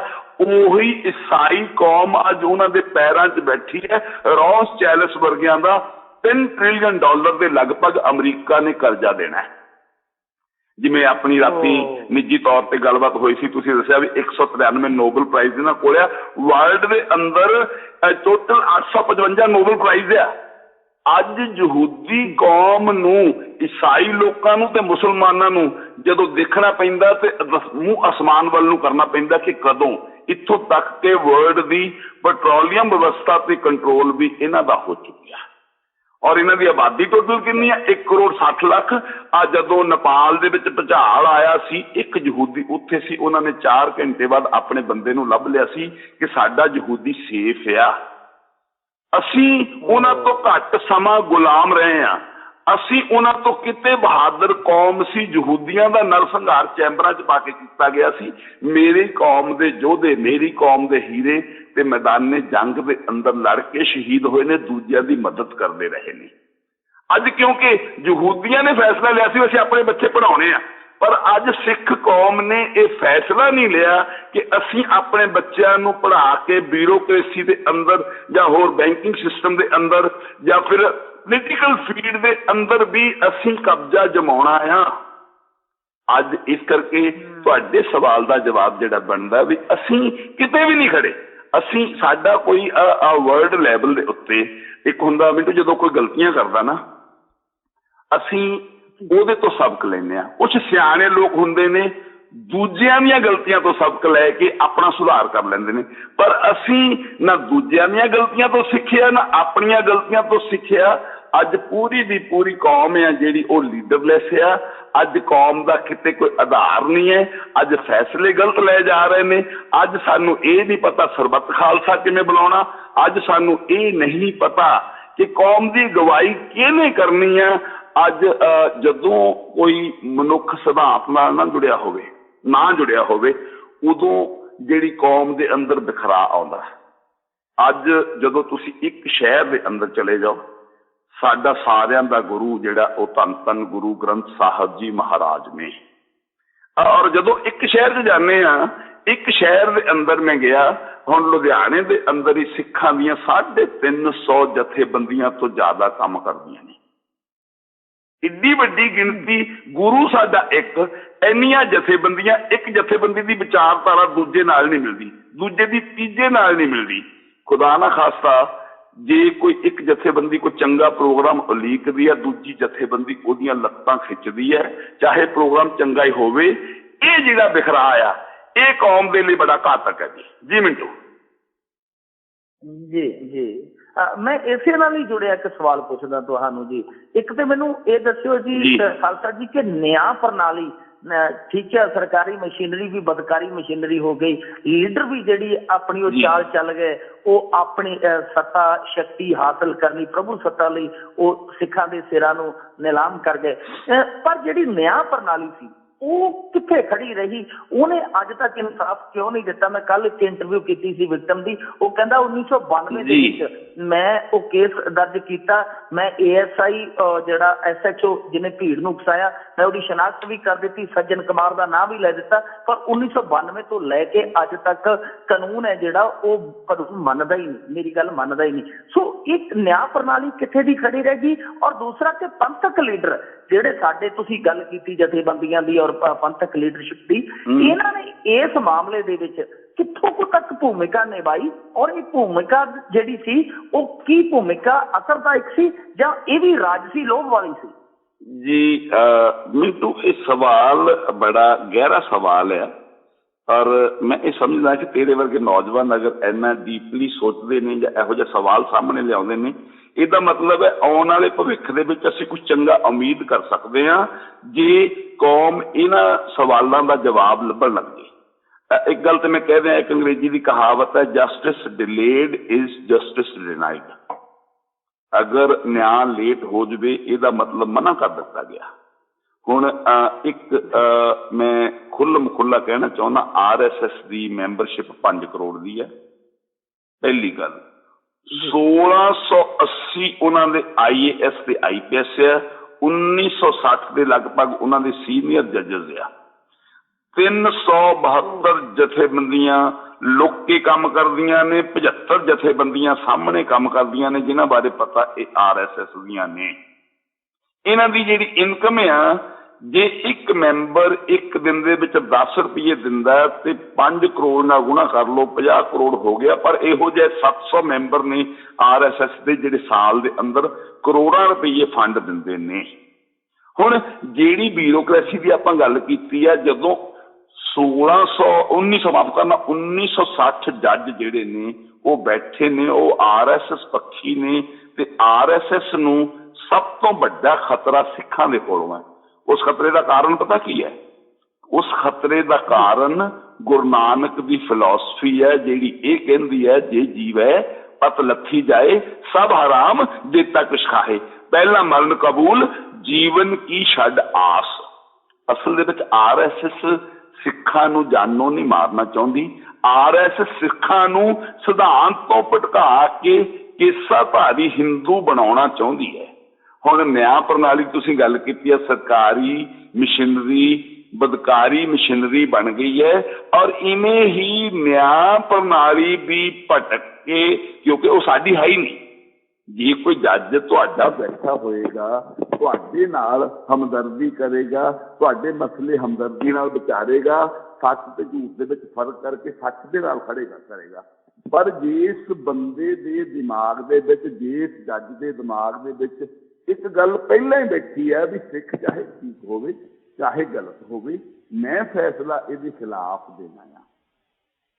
ਜਿਹੜੀ ਗੱਲ ਆਪਾਂ 56% ਵਾਲੀ ਕੀਤੀ ਹੈ, ਪੰਜਾਬ ਦੀ ਹਾਈ ਕੋਰਟ ਦੇ ਅੰਦਰ ਇੱਕ ਵੀ ਇਹੋ ਜਿਹਾ ਜੱਜ ਨਹੀਂ ਹੈ, ਹਰਿਆਣਾ ਹਾਈ ਕੋਰਟ ਤੇ ਪੰਜਾਬ ਦੇ ਅੰਦਰ, ਜਿਹੜਾ ਸਿੱਖ ਪੱਖੀ ਹੋਵੇ, ਜਿਹੜਾ ਸਿੱਖ ਹੋਵੇ, ਜਿਹੜਾ ਸਿੱਖ ਮਸਲਿਆਂ ਨੂੰ ਸਮਝਦਾ ਹੋਵੇ, ਜਿਹੜਾ ਸਿੱਖਾਂ ਨੂੰ ਨਿਆਂ ਦੇਣਾ ਚਾਹੁੰਦਾ ਹੋਵੇ। ਗੱਲ ਫਿਰ ਉੱਥੇ ਆ ਕੇ ਖੜੀ ਹੋ ਜਾਂਦੀ ਹੈ ਕਿ ਬਿਊਰੋਕ੍ਰੇਸੀ ਆਫ ਇੰਡੀਆ ਦੇ ਅੰਦਰ ਸਿੱਖਾਂ ਦਾ ਕੋਈ ਰੋਲ ਨਹੀਂ ਹੈ।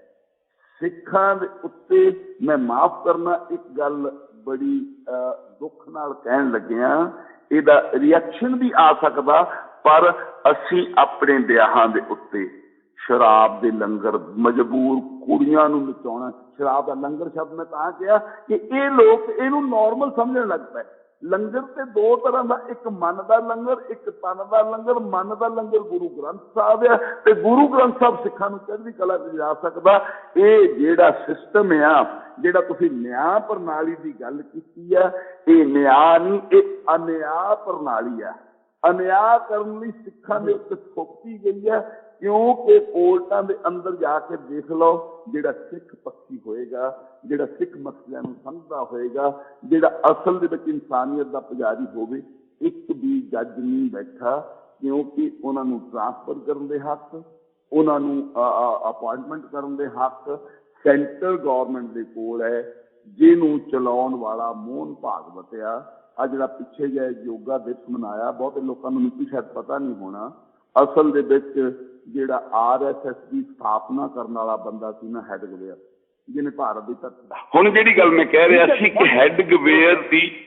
ਹੈਡਗਵੇਅਰ ਦੀ ਬਰਸੀ ਹੈ ਜਿਹੜੀ, ਉਹ ਤੁਹਾਡੇ ਗੁਰਦੁਆਰਿਆਂ 'ਚ ਯੋਗਾ ਕਰਵਾ ਕੇ ਮਨਾਈ ਜਾ ਰਹੀ ਹੈ।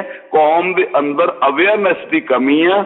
ਅਦਾਲਤਾਂ ਜਿਹੜੀਆਂ ਨੇ, ਅਦਾਲਤਾਂ ਨੇ ਤੁਹਾਨੂੰ ਕੋਈ ਫੈਸਲਾ ਨਹੀਂ ਦੇਣਾ, ਤੁਹਾਡੇ ਹੱਕ 'ਚ ਕੋਈ ਫੈਸਲਾ ਨਹੀਂ ਹੋਣਾ, ਚਾਹੇ ਤੁਸੀਂ 100% ਠੀਕ ਹੋ।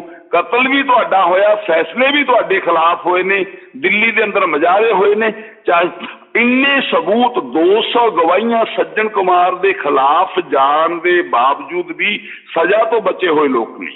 ਔਰ ਮੈਂ ਤੁਹਾਨੂੰ ਦੁੱਖ ਨਾਲ ਇੱਕ ਗੱਲ ਕਹਿਣਾ, ਬਹੁਤੇ ਗਵਾਹਾਂ ਦਾ ਅਕਾਲ ਚਲਾਣਾ ਵੀ ਹੋ ਗਿਆ। ਇਸ ਅਦਾਲਤ 'ਚ ਬੰਦੇ ਬਿਰਖ ਹੋ ਗਏ, ਫੈਸਲੇ ਸੁਣਦਿਆਂ ਸੁੱਕ ਗਏ।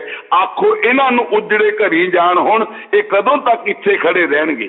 ਚੁੱਪ ਰਿਹਾ ਤਾਂ ਹਨੇਰਾ ਜਰੇਗਾ ਕਿਵੇਂ, ਕੁਛ ਕਿਹਾ ਤਾਂ ਸ਼ਮਾਦਾਨ ਕੀ ਕਹਿਣਗੇ।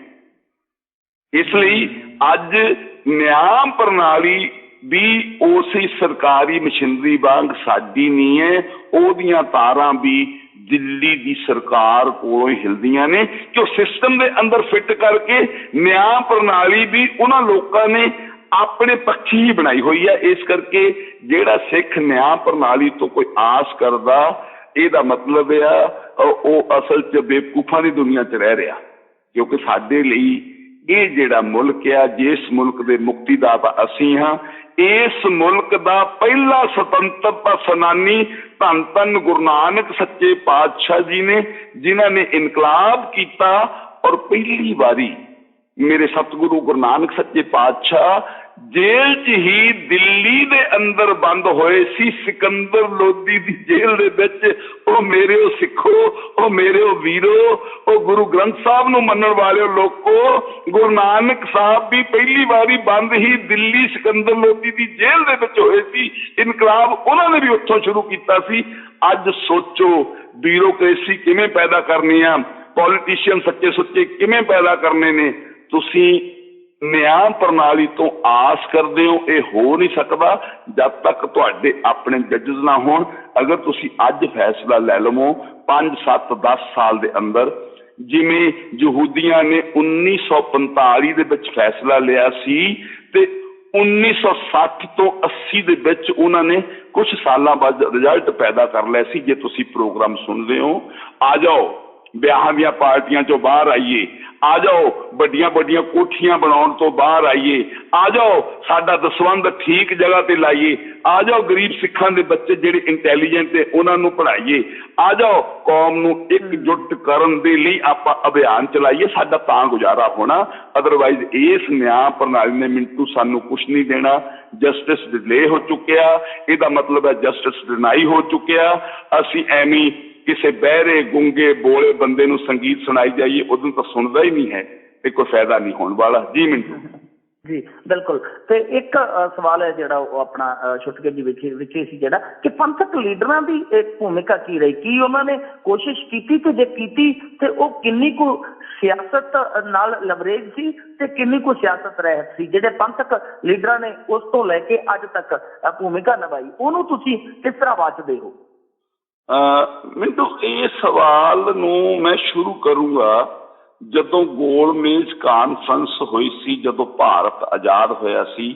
3 ਨੁਮਾਇੰਦੇ ਉੱਥੇ ਗਏ ਸੀ, ਨਹਿਰੂ, ਜਿਨਾਹ ਤੇ ਇੱਕ ਸਰਦਾਰ ਬਲਦੇਵ ਸਿੰਘ ਜੀ ਸੀਗੇ, ਜਿਨ੍ਹਾਂ ਬਾਰੇ ਇਹ ਕਿਹਾ ਜਾਂਦਾ ਵੀ ਉਹ ਰਿਸ਼ਤੇਦਾਰੀ 'ਚ ਬਾਦਲ ਸਾਹਿਬ ਦੇ ਫੁੱਫੜ ਲੱਗਦੇ ਸੀ। ਤੇ ਜਦੋਂ ਉੱਥੇ ਇੰਗਲੈਂਡ ਦੇ ਅੰਦਰ ਗੋਲਮੇਜ਼ ਕਾਨਫਰੰਸ ਹੋ ਰਹੀ ਸੀ, ਕਾਇਦੇ ਆਜ਼ਮ ਕੈਂਬਰਿਜ ਯੂਨੀਵਰਸਿਟੀ ਦੇ ਅੰਦਰ ਬੋਲ ਰਹੇ ਸੀ, ਜਿਨ੍ਹਾਂ ਸਾਹਿਬ ਬੋਲ ਰਹੇ ਸੀ, ਮਾਫ ਕਰਨਾ ਆਕਸਫੋਰਡ ਯੂਨੀਵਰਸਿਟੀ ਦੇ ਅੰਦਰ ਬੋਲ ਰਹੇ ਸੀ। ਉੱਥੇ ਉਹਨਾਂ ਨੇ ਇੱਕ ਗੱਲ ਕਹਿ ਦਿੱਤੀ ਕਿ ਸਿੱਖਾਂ ਦਾ ਖੱਬਾ ਹੱਥ ਅਸੀਂ ਫੜਿਆ ਹੋਇਆ, ਸੱਜਾ ਹੱਥ ਹਿੰਦੂਆਂ ਨੇ ਫੜਿਆ ਹੋਇਆ, ਇਹਨਾਂ ਦਾ ਮੂੰਹ ਹਿੰਦੂਆਂ ਵੱਲ ਨੂੰ ਆ। ਇਸ ਗੱਲ ਦਾ ਸਰਦਾਰ ਬਲਦੇਵ ਸਿੰਘ ਨੇ ਗੁੱਸਾ ਕੀਤਾ ਸੀ ਤੇ ਆਕਸਫੋਰਡ ਯੂਨੀਵਰਸਿਟੀ ਦੀ ਮੀਟਿੰਗ 'ਚੋਂ ਉੱਠ ਕੇ ਆ ਗਿਆ ਸੀ। ਸ਼ਾਮ ਨੂੰ ਆਪਣਾ ਇਤਰਾਜ਼ ਜ਼ਾਹਰ ਕਰਨ ਲਈ ਬਲਦੇਵ ਸਿੰਘ ਜੈਨਾ ਨੂੰ ਫਿਰ ਮਿਲਣ ਗਿਆ ਤੇ ਬਲਦੇਵ ਸਿੰਘ ਨੂੰ ਸਲਾਹ ਦਿੱਤੀ ਸੀ, ਨੌਜਵਾਨ ਕੌਮਾਂ ਦੇ ਫੈਸਲੇ ਜਿਹੜੇ ਆ ਉਹ ਜਜ਼ਬਾਤਾਂ 'ਚ ਨਹੀਂ ਹੁੰਦੇ। ਤੇ ਬਲਦੇਵ ਸਿੰਘ ਨੇ ਇੱਕ ਸਵਾਲ ਕਰਤਾ ਵੀ ਤੁਹਾਨੂੰ ਪਾਕਿਸਤਾਨ ਕਿੱਡਾ ਕੁ ਚਾਹੀਦਾ? ਉਹਨਾਂ ਨੇ ਮੇਜ਼ ਤੇ ਪਿਆ ਪੇਪਰ ਵੀ ਚੱਕ ਕੇ ਦਿਖਾ ਦਿੱਤਾ ਵੀ ਚਾਹੇ ਐਡਾ ਮਿਲੇ, ਲੈਣਾ ਮੈਂ ਅਲੱਗ ਤੋਂ ਪਾਕਿਸਤਾਨ ਆ। ਤੁਸੀਂ ਹਿੰਦੂਆਂ ਨੂੰ ਗੁਲਾਮ ਦੇਖਿਆ, ਪਰ ਤੁਸੀਂ ਹਿੰਦੂਆਂ ਦੇ ਅੰਦਰ ਪਨਪ ਰਹੀ ਉਸ ਵਿਚਾਰਧਾਰਾ ਨੂੰ ਨਹੀਂ ਦੇਖਿਆ ਜਿਹੜੀ RSS ਦੇ ਰੂਪ ਦੇ ਵਿੱਚ ਉਹਨਾਂ ਦੇ ਵਿੱਚ ਆ ਚੁੱਕੀ ਆ। ਜਦੋਂ ਇਹ ਰੂਲਰ ਬਣ ਗਏ, ਇਹ ਸਿੱਖਾਂ ਦਾ ਕਤਲੇਆਮ ਕਰਨਗੇ, ਇਹ ਮੁਸਲਮਾਨਾਂ ਦਾ ਕਤਲੇਆਮ ਕਰਨਗੇ। ਇਹ ਜਿਨ੍ਹਾਂ ਦੇ ਵਿਚਾਰ ਸੀ, ਜਿਹੜੇ ਬਲਦੇਵ ਸਿੰਘ ਨੂੰ ਉਹਨੇ ਆਕਸਫੋਰਡ ਯੂਨੀਵਰਸਿਟੀ ਦੇ ਲੈਕਚਰ ਤੋਂ ਬਾਅਦ ਸ਼ਾਮ ਨੂੰ ਸੁਣਾਏ ਸੀ। ਹੁਣ ਅੰਗਰੇਜ਼ਾਂ ਨੇ ਸਿੱਖਾਂ ਦੇ ਰਾਈਟ ਨੂੰ ਰਿਜ਼ਰਵ ਕਰਨ ਦੇ ਲਈ ਬਲਦੇਵ ਸਿੰਘ ਨੂੰ ਕਿਹਾ ਵੀ ਤੁਸੀਂ ਇੱਕ ਦਿਨ ਰੁਕ ਜਾਓ, ਅਸੀਂ ਤੁਹਾਨੂੰ how to make the Sikhs safe in India, ਤੁਹਾਡੇ ਨਾਲ ਗੱਲ ਕਰਕੇ ਤੁਹਾਨੂੰ ਅਲੱਗ ਟੈਰੀਟਰੀ ਦੇਣੀ ਹੈ ਜਾਂ ਤੁਹਾਡਾ ਕੋਈ ਹੋਰ ਐਡਜਸਟਮੈਂਟ ਕਰਨੀ ਹੈ, ਇਹ ਤੁਸੀਂ ਅਸੀਂ ਤੁਹਾਨੂੰ ਫੈਸਲਾ ਦੇ ਕੇ ਭੇਜਾਂਗੇ। ਬਲਦੇਵ ਸਿੰਘ ਨੇ ਇਹੀ ਗੱਲ ਨਹਿਰੂ ਨਾਲ ਕਰ ਦਿੱਤੀ। ਨਹਿਰੂ ਉਹਨਾਂ ਨੂੰ ਹੱਥ ਪਕੜ ਕੇ ਇੰਡੀਆ ਨੂੰ ਲੈ ਆਇਆ, ਕਿਉਂਕਿ ਬਲਦੇਵ ਸਿੰਘ ਆਪ ਵੀ ਨਹੀਂ ਚਾਹੁੰਦਾ ਸੀ। ਬਲਦੇਵ ਸਿੰਘ ਸੀ ਬੰਗਾਲ ਦੇ ਅੰਦਰ, ਔਰ ਉਹ ਇੱਕ ਪਹਿਲਾ ਗਲਤ ਫੈਸਲਾ ਸੀ ਜਦੋਂ ਇਹ ਕਹਿ ਰਿਹਾ ਸੀ ਤੁਸੀਂ ਪਾਕਿਸਤਾਨ ਦਾ ਅੰਗ ਬਣ ਜਾਓ, ਤੇ ਜੇ ਕੋਈ ਸਿੱਖ ਪ੍ਰਧਾਨ ਮੰਤਰੀ ਹੋਏਗਾ, ਰਾਸ਼ਟਰਪਤੀ ਮੁਸਲਮਾਨ ਹੋਏਗਾ, ਜੇ ਰਾਸ਼ਟਰਪਤੀ ਸਿੱਖ ਹੋਏਗਾ ਤੇ ਪ੍ਰਧਾਨ ਮੰਤਰੀ ਮੁਸਲਮਾਨ ਹੋਏਗਾ, ਤੁਹਾਨੂੰ ਅਸੀਂ 33% ਤੋਂ ਜ਼ਿਆਦਾ ਫੌਜ ਦੇ ਅੰਦਰ ਹੋਰ ਸਾਰੀਆਂ ਪੋਸਟਾਂ ਦਾ ਇੱਕ ਲੰਮਾ ਚੌੜਾ ਉਹਨਾਂ ਨੇ ਲਿਸਟ ਦਿੱਤੀ ਸੀ। ਪਰ ਅਸੀਂ ਮੌਕੇ ਤੇ ਖੁੰਝ ਗਏ। ਸਰਦਾਰ ਬਲਦੇਵ ਸਿੰਘ ਹੁਣਾਂ ਨੇ ਕੌਮ ਦੇ ਨਾਲ ਗਦਾਰੀ ਕੀਤੀ, ਨਹਿਰੂ ਦੀ ਗੱਲ ਮੰਨੀ, ਔਰ ਅੰਕੜੇ ਜਿਹੜੇ ਸੀਗੇ ਉਹ ਸਾਡੇ ਹੱਕ ਵਿੱਚ ਨਹੀਂ ਸੀ ਜਾ ਰਹੇ, ਜਿਨ੍ਹਾਂ ਨੇ ਮੌਕੇ ਤੇ ਇੱਕ ਵਧੀਆ ਫੈਸਲਾ ਲੈ ਲਿਆ। ਇਹ ਪਹਿਲਾ ਗਲਤ ਫੈਸਲਾ ਸੀ ਜਿਹੜਾ ਬਲਦੇਵ ਸਿੰਘ ਨੇ ਗੋਲ ਮੇਜ਼ ਕਾਨਫਰੰਸ ਦੇ ਅੰਦਰ ਲਿਆ। ਹੁਣ ਪੰਜਾਬ ਨੂੰ ਪੰਜਾਬੀ ਸੂਬਾ ਲੈਣਾ, ਕਿਉਂਕਿ ਇੱਕ ਮੈਂ ਕਹਿ ਸਕਦਾ ਕਿ ਇਹਨਾਂ ਲੋਕਾਂ ਨੇ ਵੀ ਸਾਡੀ ਹਕੂਮਤ ਨਹੀਂ ਬਣਨੀ ਕਿਉਂਕਿ ਅਸੀਂ ਪੂਰੇ ਵੱਡੇ ਪੰਜਾਬ ਦੇ ਵਿੱਚ ਵਿਚਰ ਰਹੇ ਹਾਂ, ਉਹ ਦੂਜੀ ਗਲਤੀ ਕਰ ਲਈ। ਤੀਜੀ ਗਲਤੀ ਜਿਹੜੀ ਕਰ ਲਈ, ਕਦੇ ਵੀ ਸਿੱਖ ਕੌਮ ਆ ਜਿਹੜੀ ਜਦੋਂ ਫੈਸਲਾ, ਕੁਰਬਾਨੀਆਂ ਕਰਨ ਨੂੰ ਅਸੀਂ ਸ਼ੇਰ ਹੈ, ਸ਼ਹੀਦੀਆਂ ਅਸੀਂ ਬੜੀਆਂ ਕਰਵਾ ਲਈਆਂ, ਸਭ ਕੁਛ ਅਸੀਂ ਕਰ ਲਿਆ, ਪਰ ਜਦੋਂ ਟੁਕੜਿਆਂ ਵਿੱਚ ਵੰਡੇ ਹੋਏ ਪੰਥ ਦੀ ਗੱਲ ਕਰਦੇ ਹਾਂ ਉਦੋਂ ਨਿੱਜੀ ਹਿੱਤ ਸਾਹਮਣੇ ਰੱਖ ਕੇ ਜਿੰਨੀ ਵੀ ਲੀਡਰਸ਼ਿਪ ਪੰਜਾਬ ਦੀ ਅੱਜ ਅਕਾਲੀ ਦਲ ਦੀ ਲੀਡਰਸ਼ਿਪ ਆ, ਉਹ ਅਸਲ ਦੇ ਵਿੱਚ ਜਗੀਰਦਾਰੀ ਸਿਸਟਮ ਦੇ ਵਿੱਚ ਫਸੀ ਹੋਈ ਆ। ਜਗੀਰਦਾਰ ਜਿਹੜਾ ਉਹ ਸਰਮਾਏਦਾਰਾਂ ਤੋਂ ਵੀ ਜ਼ਿਆਦਾ ਖਤਰਨਾਕ ਹੁੰਦਾ। ਜੇ ਵਰਲਡ ਦਾ ਇਤਿਹਾਸ ਪੜ੍ਹ ਲਓ, ਅੱਜ ਲੀਡਰਸ਼ਿਪ ਦੀ ਭੂਮਿਕਾ, ਜਿਹੜੇ ਲੋਕ ਬਾਦਲ ਸਾਹਿਬ ਨੂੰ ਸਿੱਖ ਮੰਨਦੇ ਆ, ਜਿਹੜੇ ਲੋਕ ਡਾਕਟਰ ਮਨਮੋਹਨ ਸਿੰਘ ਨੂੰ ਸਿੱਖ ਮੰਨਦੇ ਆ, ਜਾਂ ਮੈਂ ਕਿੰਨਿਆਂ ਕੁ ਲੋਕਾਂ ਦਾ ਨਾਮ ਲਵਾਂ, ਉਹ ਲੋਕ ਫਿਰ ਮੂਰਖਾਂ ਦੇ ਸੰਸਾਰ ਦੇ ਵਿੱਚ ਰਹਿ ਰਹੇ ਆ। ਇਹ ਲੋਕ ਤੇ ਸਿੱਖ ਹੈ ਹੀ ਨਹੀਂ। ਜਿਹੜੇ ਸਿੱਖ ਤੇ ਸਧਾਰਨ ਆਮ ਉਹ ਲੋਕ ਨੇ ਜਿਹੜਾ ਹੁਣ ਕੋਟਕਪੂਰਾ ਕਾਂਡ ਤੋਂ ਬਾਅਦ ਰੋਜ਼ ਜਾਗਿਆ, ਜਿਹੜੇ ਲੋਕ ਦਿਲੋਂ ਕੰਮ ਕਰ ਰਹੇ ਨੇ ਕੌਮ ਦੀ ਚੜ੍ਹਦੀ ਕਲਾ ਲਈ ਔਰ ਕੌਮ ਲੀਡਰਸ਼ਿਪ ਤੋਂ ਰਹਿਤ ਆ, ਅਸਲ ਦੇ ਵਿੱਚ ਇਹ ਸਿੱਖ ਨੇ। ਜੇ ਤੁਸੀਂ ਮਾਸਟਰ ਤਾਜ ਸਿੰਘ ਦੀ ਜਾਂ ਹੋਰ ਲੋਕਾਂ ਦੀ ਭੂਮਿਕਾ ਦੇਖ ਲਓ, ਜਦੋਂ ਡਾਕਟਰ ਅੰਬੇਦਕਰ ਸਾਹਿਬ ਸਿੱਖ ਬਣਨ ਲਈ ਆਏ ਸੀ, ਪਹਿਲਾਂ ਉਹਨਾਂ ਨੂੰ ਵੈਲਕਮ ਕਿਹਾ ਗਿਆ, ਬਾਅਦ ਦੇ ਵਿੱਚ ਉਹਨਾਂ ਦੀ ਮਾਂ ਦੇ ਕਰੈਕਟਰ ਤੇ ਕੀਚੜ ਉਛਾਲਿਆ ਗਿਆ, ਕਿਉਂਕਿ ਮਾਸਟਰ ਤਾਰਾ ਸਿੰਘ ਦੇ ਕੰਨਾਂ 'ਚ ਕਿਸੇ ਨੇ ਪਾ ਦਿੱਤਾ ਵੀ ਜੇ ਇਹ ਸਿੱਖ ਬਣ ਗਏ, ਕੱਲ ਨੂੰ ਪ੍ਰਧਾਨ ਕੌਣ ਬਣੂਗਾ? ਸ਼ਡਿਊਲ ਕਾਸਟਾਂ 'ਚੋਂ। ਪਾਵਰ ਕਿਹਦੇ ਹੱਥ ਆ ਜਾਊਗੀ? ਉਹਨਾਂ ਦੇ ਹੱਥ ਆ ਜਾਏ, ਕਿਉਂਕਿ 6 ਕਰੋੜ ਲੋਕ ਡਾਕਟਰ ਅੰਬੇਦਕਰ ਦੇ ਨਾਲ ਆ ਰਹੇ ਸੀ। ਇਹ ਗਲਤ ਫੈਸਲੇ ਲਏ ਜਾਂਦੇ ਰਹੇ ਸਮੇਂ ਸਮੇਂ ਦੇ ਉੱਤੇ, ਔਰ ਇਹ ਗਲਤ ਫੈਸਲੇ ਅੱਜ ਵੀ ਲਏ ਜਾ ਰਹੇ ਨੇ। ਅੱਜ ਸਿੱਖ ਕੌਮ ਦਾ ਜਿਹੜਾ ਰੋਹ ਹੈ ਮਿੰਟੂ, ਇਸ ਰੋਹ ਦੇ ਵਿੱਚੋਂ ਨਵੀਂ ਲੀਡਰਸ਼ਿਪ ਉਭਾਰ ਕੇ ਸਾਹਮਣੇ ਲਿਆਂਦੀ ਨਹੀਂ ਗਈ। ਦੱਸੋ ਕੌਮ ਦਾ ਕਿਹੜਾ ਇੱਕ ਲੀਡਰ ਆ ਜਿਹੜਾ ਪੂਰੀ ਕੌਮ ਨੂੰ ਇੱਕ ਮਾਲਾ ਦੇ ਮਣਕਿਆਂ ਵਾਂਗ ਪਰੋ ਕੇ ਇੱਥੇ ਸੱਤਾ ਹਾਸਲ ਕਰ ਲਵੇ? ਕਿਉਂਕਿ ਹਲੇਮੀ ਰਾਜ ਉਹਨਾਂ ਲੋਕਾਂ ਦੇ ਹੱਥ ਵਿੱਚ ਅਸੀਂ ਦੇਣਾ ਆ ਜਿਹੜੇ ਲੋਕ ਗੁਰੂ ਗ੍ਰੰਥ ਸਾਹਿਬ ਦੀ ਵਿਚਾਰਧਾਰਾ ਨੂੰ ਮੰਨਦੇ ਹੋਣ, ਜਿਹੜੇ ਲੋਕ ਉਸ ਰਾਜ ਨੂੰ ਮੰਨਦੇ ਹੋਣ ਜਿਹੜਾ ਮਾਰਿਆ ਸਿੱਕਾ ਜਗਤ ਵਿੱਚ ਨਾਨਕ ਨਿਰਮਲ ਪੰਥ ਬਣਾਇਆ, ਪਰ ਉਹ ਤਾਂ ਇੱਥੇ ਗੱਲ ਹੈ ਹੀ ਨਹੀਂ ਹੈ। ਇਸ ਲਈ ਅੱਜ ਕੌਮ ਨੂੰ ਮੈਂ ਇਹ ਖੁੱਲੇ ਸ਼ਬਦਾਂ 'ਚ ਕਹਿਣਾ ਚਾਹੁੰਦਾ ਵੀ ਟ੍ਰੇਨਿੰਗ ਦੀ ਲੋੜ ਹੈ।